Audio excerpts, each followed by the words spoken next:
Okay, hey CLBs, thanks for sticking around for extra content. About Elite Dangerous that you didn't know. Elite Dangerous was originally a free-roaming sci-fi shooter. It was a massively, well, it wasn't an online game, but it was just, in the 1987 was his initial release.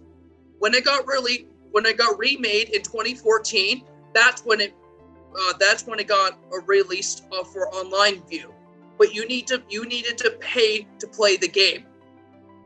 Okay, and so another thing you didn't know about Elite Dangerous, the company that made it was called Pandemic. Pandemic also released another game, and you're going to find this really interesting. It was originally for the Atari 2600 called Battlezone. Battlezone was actually there were 3 Battlezone games made. There was the original Battlezone for the Atari 2600. There was Battlezone for the PC, where you had 2 factions warring it out against each other, which was the ISDF and the Soviets. Then there was Battlezone 2, Combat Commander. That was the ISDF versus a race called the Zions. And then the expansion pack for the Battlezone, which is the Rise of the Black Dogs, which included the race. Well, sorry, they're not a race. They were a faction in the ISDF that went rogue, known as the Black Dogs. So, Elite Dangerous became one of the most popular games today. Unfortunately, Star Citizen did something that Elite Dangerous has never done before, which is you can actually get out of your spaceship, and you can roam around the space station, a moon, a planet, whatever that you're on. But you got to make sure that you follow your oxygen levels and your hunger levels and your thirst levels, because if you get hungry in the game, that's how you die. If you get thirsty in the game, that's how you die. And unfortunately, if you run out of oxygen, that's how you die.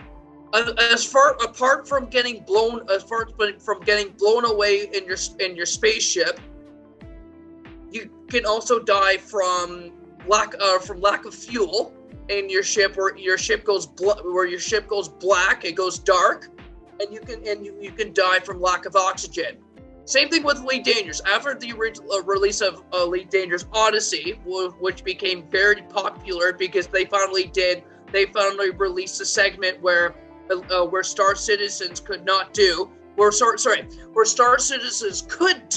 but could not do, which was get out of your ship. People are expected in New Horizons that you could get out of your ship on foot, but no, you had like I said before, you had a single recon vehicle, which is known as an SRV. What it basically looks like a buggy. Now, another thing you know about Elite Dangerous, the company that also made it, which was formerly known as Pandemic Studios, like I said before, it brought you Battlezone, but they also brought another game that actually released for the PS3. It wasn't very popular because it was what's the word I'm looking for here? It was a crowdfunding game. Unfortunately, the game wasn't popular because it had a ton of glitches, and eventually it did make its way to the upper class systems, which was known. The PS4 and the Xbox One bought the rights to it. The game is called Rebel Galaxy. That game, it wasn't made by the people that made Elite Dangerous. It wasn't made by the people that made Star Citizen. It was its own company. Unfortunately, it crapped out because it had so many glitches. It had so many flaws that it finally. What happened in the end was, eventually it got canceled. It still got released to the public, but it's one of the glitchiest games ever made. I had the opportunity of downloading it because for PlayStation Plus users, they allow you to download 3 games for free every month, and that was one of the games that allowed me to download for it. And I noticed that Elite Dangerous was a part of the was with Rebel Galaxy. And yeah, like I said, Elite Dangerous was a very popular game. You could find it on PC, PS4, PS5, Xbox One, Xbox Series X, and it also made its way to the I think the Switch too. But the Switch wasn't very popular because it included the Joy-Con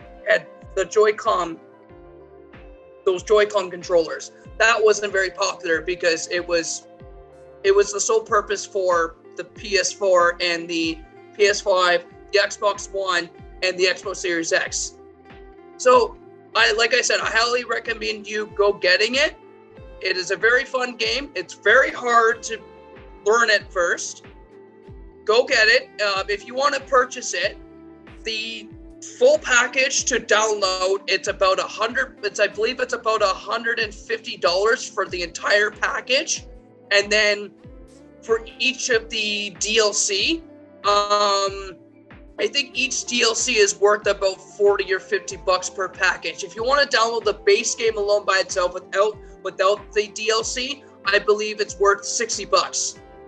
So I hope you enjoyed this report about Elite Dangerous. Until next week, this is Commander Chris Haver signing off. Peace.